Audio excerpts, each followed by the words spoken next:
my YouTube channel, Sewing in Switzerland. Today we are joined with the pugs. Hopefully their snoring is not too loud. They are sunbathing. They're having a pretty good time. So today we are going to play a game. It's a game I've just made up called Splurge or Save, and I'm going to go through the top 15 items that I think are sewing essentials for beginners. And of each of those items, I will tell you whether I think you should save money and buy the cheaper version or splurge. And by splurge, I don't mean like throw all of your money at it. I just mean maybe don't buy the cheapest version available. But I'll explain each item and why I've made that decision in each one.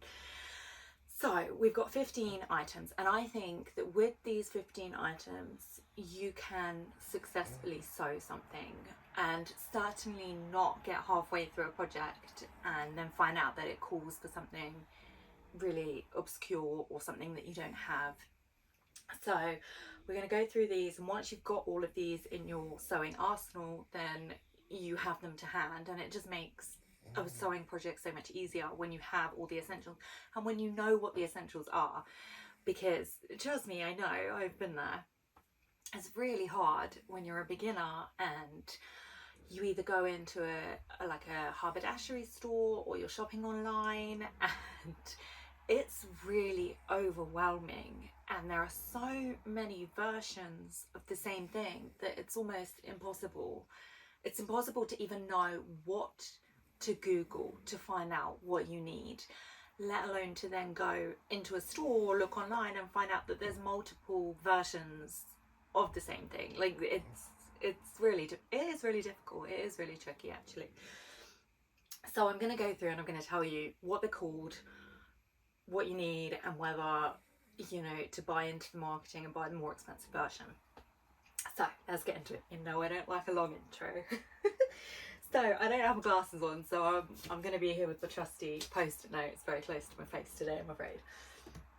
So number one, and you're going to think I'm crazy as we kind of go through. Number one is household baking paper, okay? And I'm just talking about the bog standard grease-proof paper that you can purchase from a standard supermarket here, okay? And this item is a save item, okay?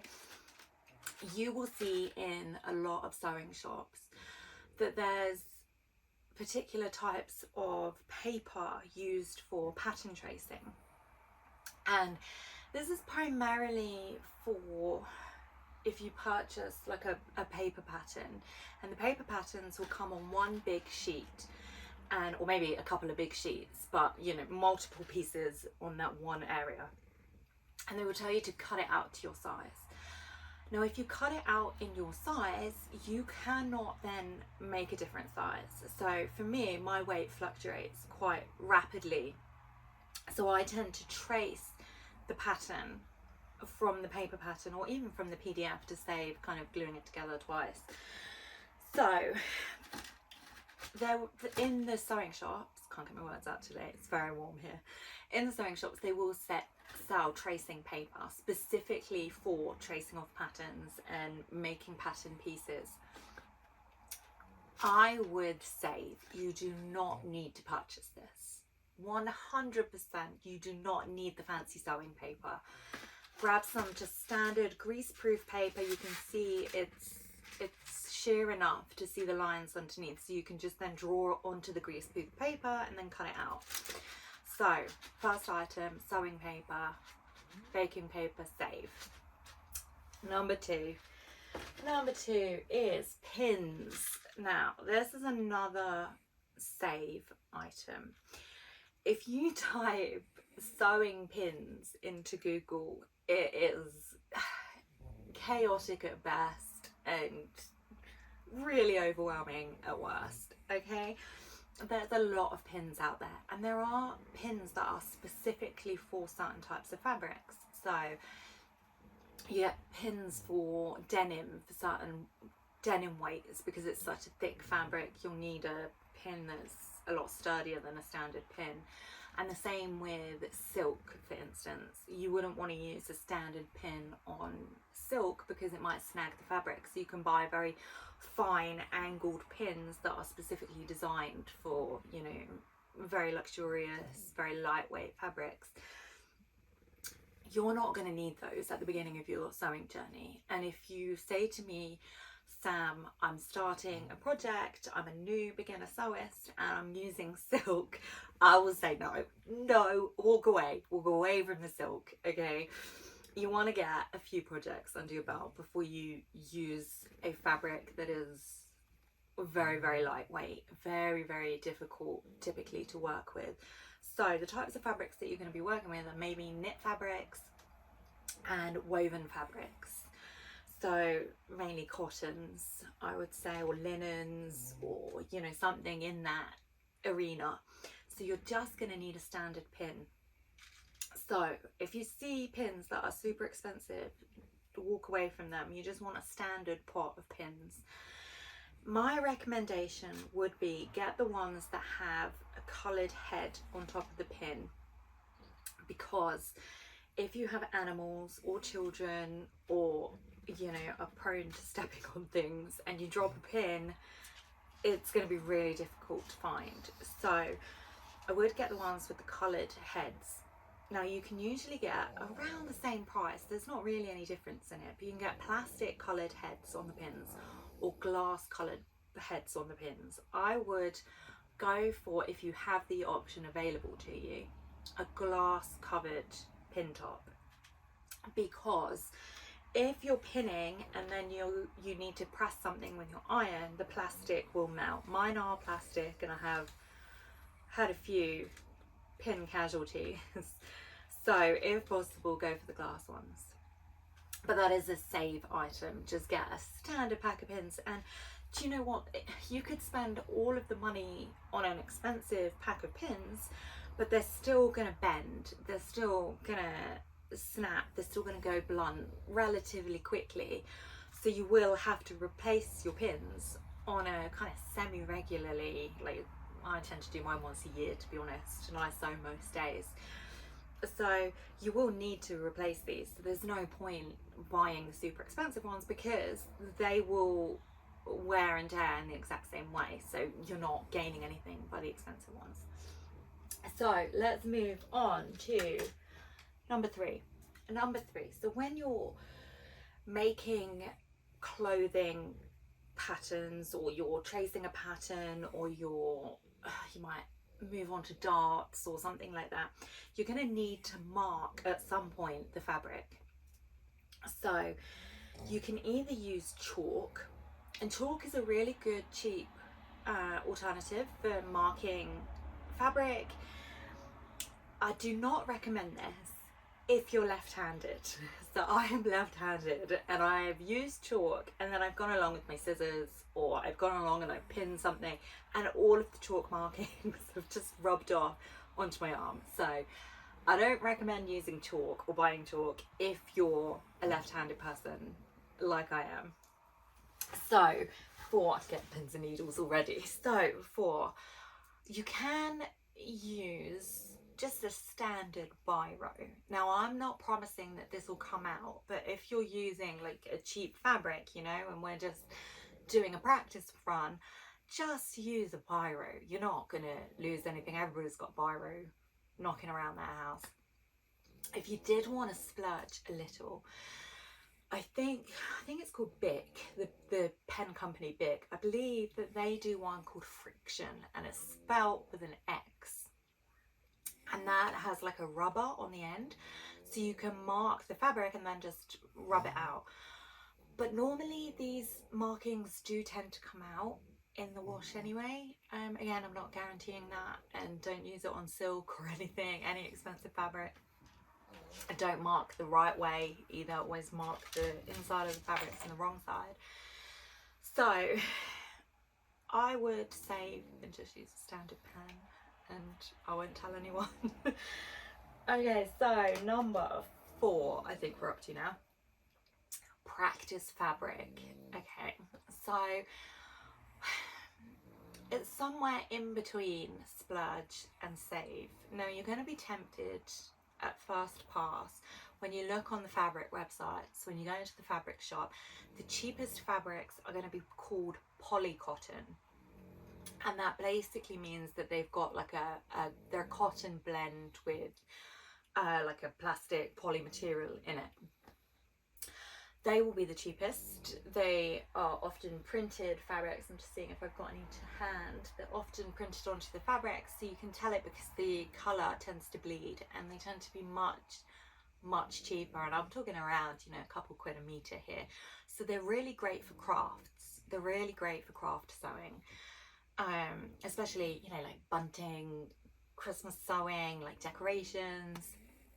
I do not recommend a polycotton for a clothing garment, and you're going to be tempted because they're so much cheaper, but you'll just run into trouble really. They tend to be a lot thinner, so they don't go as nicely through the machine, so they can snag. Your stitches might get warped and caught, and they're not the best, especially for learning to sew, because you're going to immediately, when something like that happens, and say the fabric got all bunched and the machine wasn't enjoying it and it was making a huge mess on the fabric, you're going to immediately, as a beginner sewist, blame yourself. You're going to think, oh crikey, what have I done? And it's not going to be your fault. So you're going to be thinking, I've made all these mistakes, you know, sewing's really hard, but it's not going to be your fault. It's not going to be something that you have done, but it might put you off sewing. So I recommend going for like a mid-range cost. Now I'm not saying go out and buy something that is super expensive. Just a couple meters of like a muslin fabric, or just a cheap cotton. You want to try and maybe go for 100% cotton. It's a nice natural fibre. You know what you're getting each time. It's pretty easy to sew with because it's got like a nice, easy, even surface. Okay, so you don't want anything that's kind of too bobbly or stretchy or anything like that. Just a nice standard 100% cotton, and away you go. So that's my advice, is unless you're making crafts, stay away from the polycottons. So next one, this one is kind of a splurge, and I will explain why.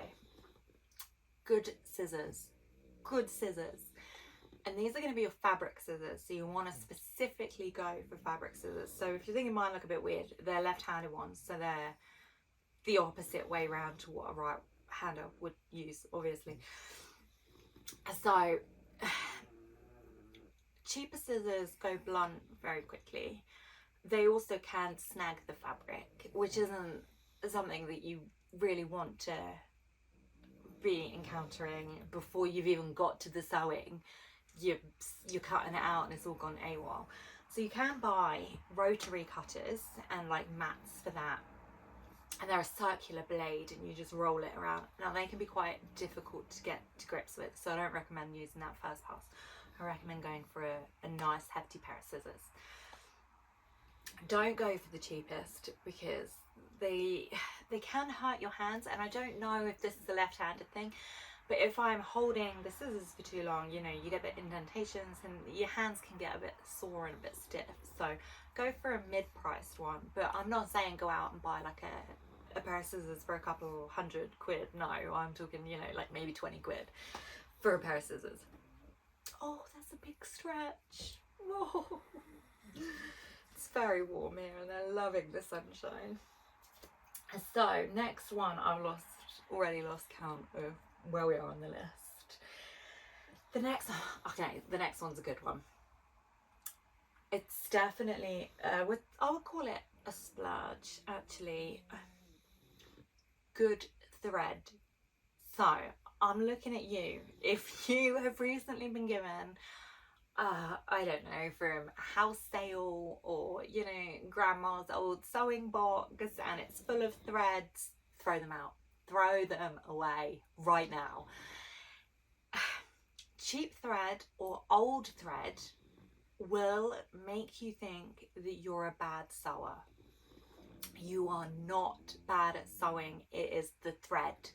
Okay, cheap thread or thread that is several years old will snap, it will fray, it will clog up in the machine for some crazy reason, and then it all gets tangled and your sewing looks like a huge mess and it's really overwhelming, and you'll immediately think, this is my fault, you know, I've made these stitches. Obviously it's not the machine, it is the thread.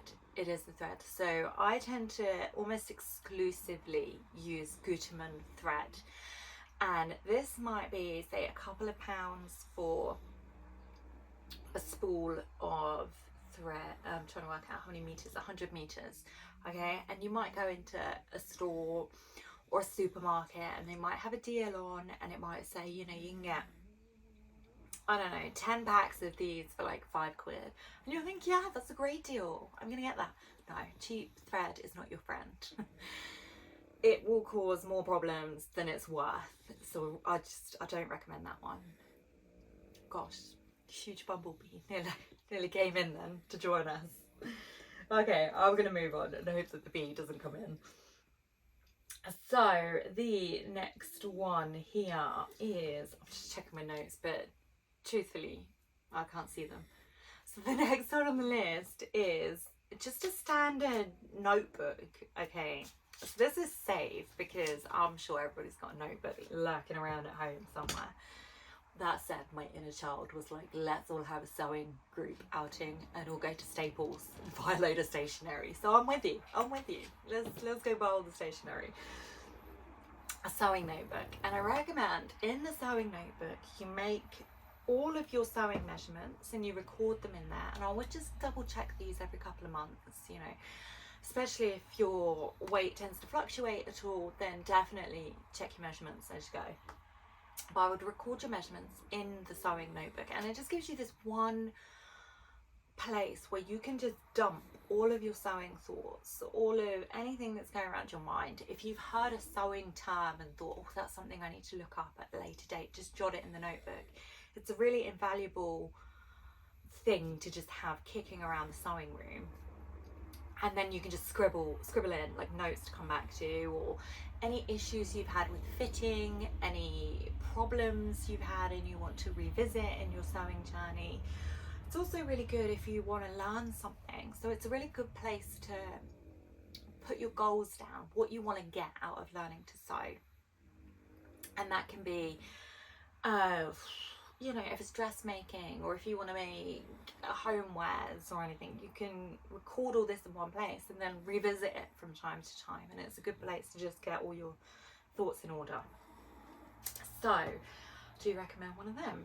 Next up, blind as a bat, I'm afraid, pinking shears.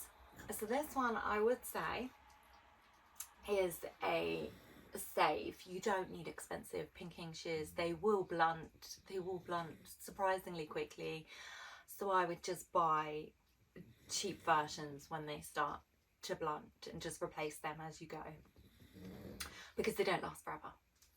And with pinking shears, they are great if you have a machine and you're thinking, I can't make clothing because I don't have an overlocker. You can if you have a pair of pinking shears. So an overlocker is about £200 upwards, or a pair of pinking shears is a couple of quid, and you can get a really great finish. It's just for, so the pinking shears, what we use them for is we cut the very edge of the seams, or when we're doing the hems, or you know, the seams on the inside, and they basically stop the fabric from fraying.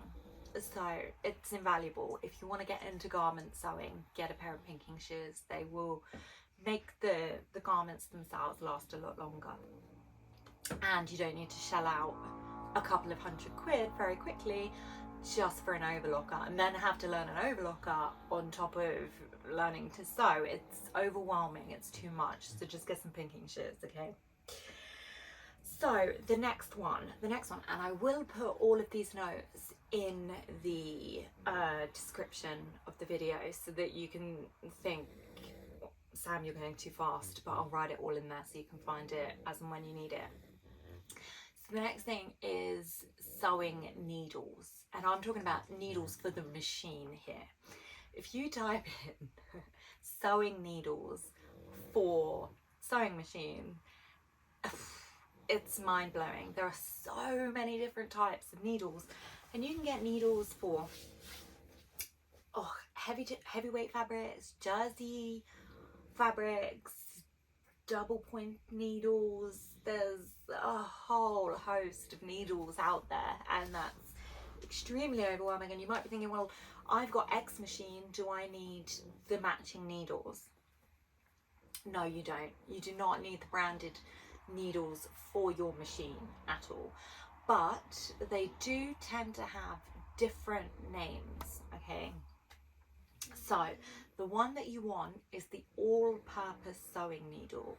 Okay, that is one that you can use on wovens. You can use it on a knit fabric. It's going to be great as a beginner needle, providing you're not, you know, sewing with silk. I see you, get away from the silk, okay? It's just your standard needle, and they are called universal needles. So you can type in sewing machine universal needle, and it will be written on the packet as well. It will say universal on it. So as long as your needle packet says universal on it, and that's not a brand, that's just the name of the needle, that's what you need. However, because, you know, it's never that easy, they are sometimes called something else. Okay, so I've written down the names, and I will, like I said, put it in the description for you. So Prym, the sewing accessory company, Bernina and Schmetz call their universal sewing needles 130, and this is in number format, /705H. Singer call their universal needles 90/14, and Schmetz also refer to them as 80/12. So they've all got kind of different numbers, and they do mean something, those numbers, but you don't really need to know about that right now, if ever, if I'm honest, unless you really get into sewing machines. So yeah, universal needle is all you really need to know, and then if it has a load of numbers on it, you can just corroborate that in the description to make sure you've got the right ones. So the next one is, oh, and I would say, so this is neither a splurge nor a save. They're all around the same price, to be perfectly honest. They're only no more than a few quid. They're about £4 or £5. So they're pretty standard price, to be honest. So the next one that I've got on here is measuring tape. Now, you will not get very far with your garment sewing without a measuring tape, okay? So I recommend buying a couple of these because they mysteriously vanish. I don't know why. I have about 8. I can only ever seem to find one, and that is with, you know, a lot of looking for it.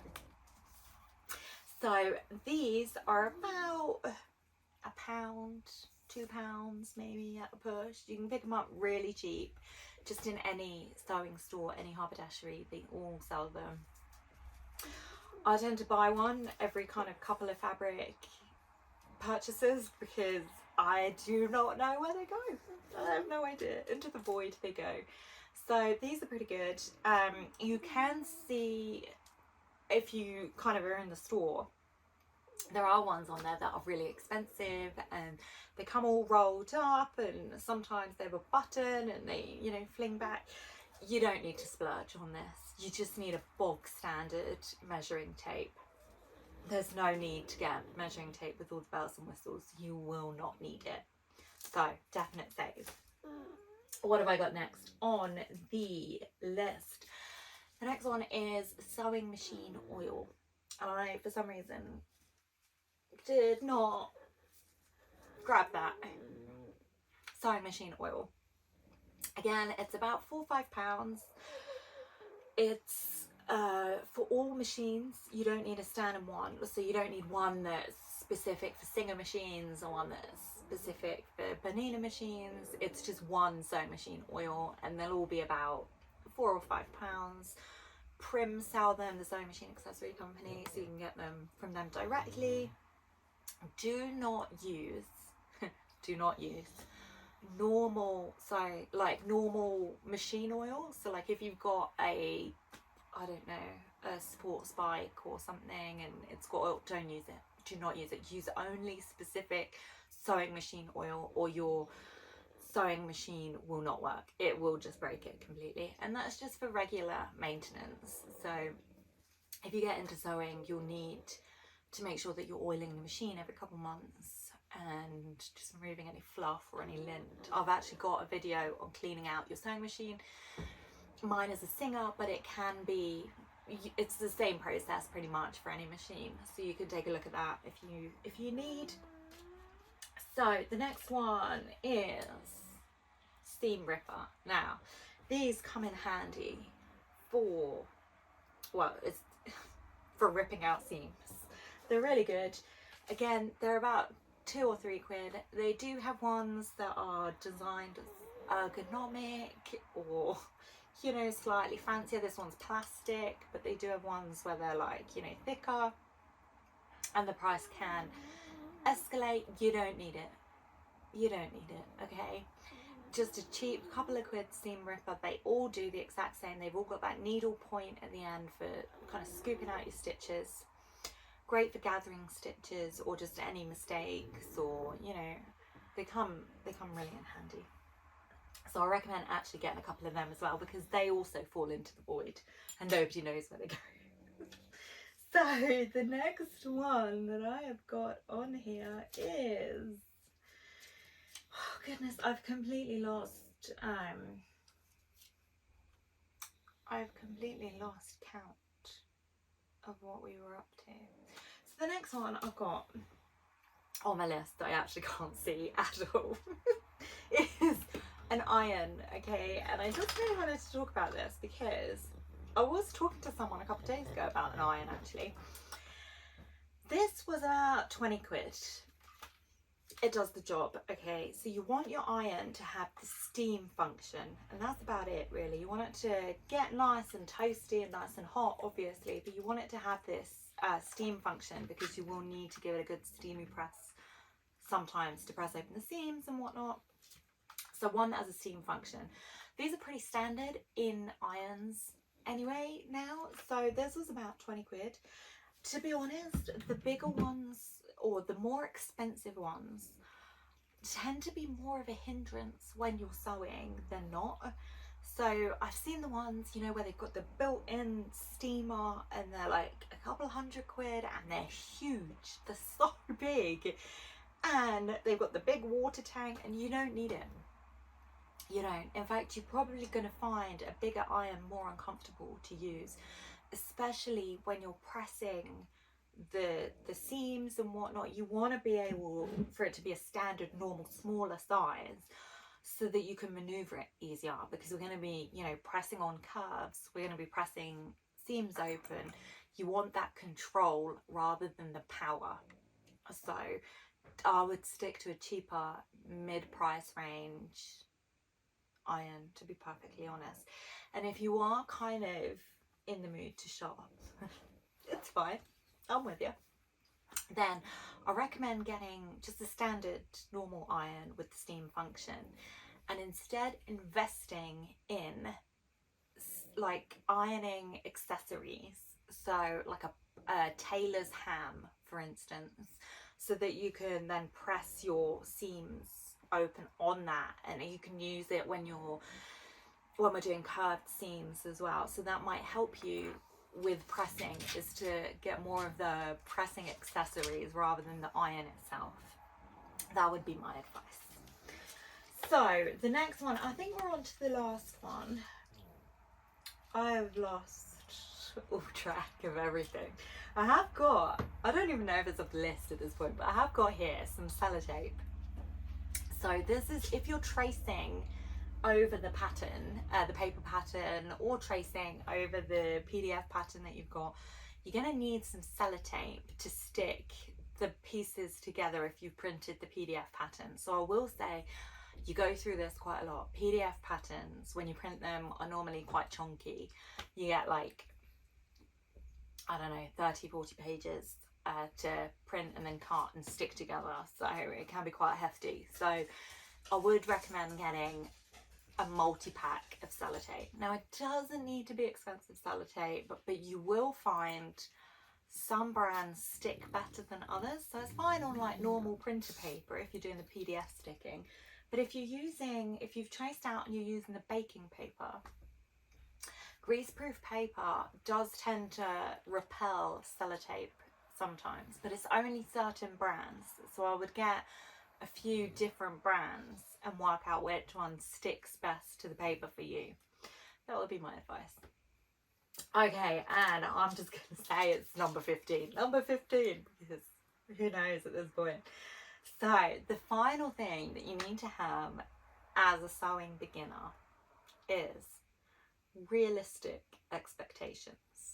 And what I mean by that is there is a really big disconnect between learning to sew and making something successfully.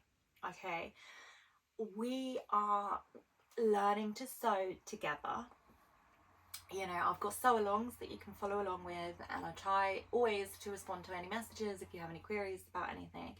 But there will come a point where you make something and you think, this is terrible, what has gone wrong? And that is going to be a really big part of your sewing journey, because until you make mistakes, until things go wrong in the sewing journey, you won't necessarily learn from it. So it's very important to have these mistakes so that you can work out what went wrong, and whether that's reaching out to the sewing community or reaching out to me and, you know, we're talking it through together so we can work out where those problems are. They are very, very important parts. So if you're expecting to just buy all of these things, follow a sew along, and Bob's your uncle, you've got this amazing, beautiful garment and congratulations, you're a seamstress, it's not that easy. There is gonna be a space between learning to sew and learning and making things successfully that you feel good in, that you feel comfortable in, that you feel were successful yourself.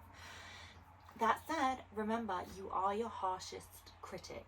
No one will berate you more than yourself, okay? So I don't want you to make something, get to the end of it and think this is disastrous, I hate it. You know, you have to be kind to yourself. This is a journey. This is a sewing, we're learning to do something, and that in itself is difficult, okay? So you have to go easy on yourself. You have to say, okay, well, today I learned how not to do this, or today I learned this works really well for me. And it's very much an individual process as well. So you might find that you love to use pins to pin your fabric together, or you might find that you hate using pins and that the only thing that works for you is using clips. So these here are like beginner essentials. These are items that you need to get going, but they're not the only items available. There will be other situations, you know, other options for you out there. So if something isn't working for you, you can almost guarantee there's going to be an alternative. So have realistic expectations that not everything is going to come out perfect. There is no such thing as perfect, okay? And not everything is going to be wearable, and that's okay. That's perfectly fine. I have a whole, if I put them all together, I have at least 2 wardrobes of things that are completely unwearable from when I started sewing. You know, I still make things now and think, no, that didn't turn out great. And that's okay. That is part of the sewing experience, okay? So go easy on yourself, be kind to yourself. And those are my top 15 items. Now, if you are an experienced sewist and you watch this, and thank you for the kiss, and you watched this and thought, I think Sam's missed a few, let me know in the comments, okay? And also, do you, as an experienced sewist, have any advice for beginner sewists? What would you say if you could go back to beginner sewist you? What would you say? Mine would definitely be realistic expectations and be kind to yourself. You know, I've had so many situations where I've cried at the machine because it's not turned out how I thought it would.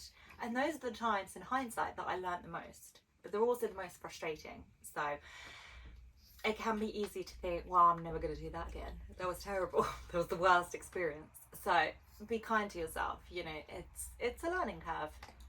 It's a learning curve. It's a sewing curve. Okay. So yes, experienced sewists, do you have any advice for beginner sewists? I love this. So this is so much fun. And also, do you think I missed anything in the essentials sewing pack, I think we're going to call it, the essential sewing pack here?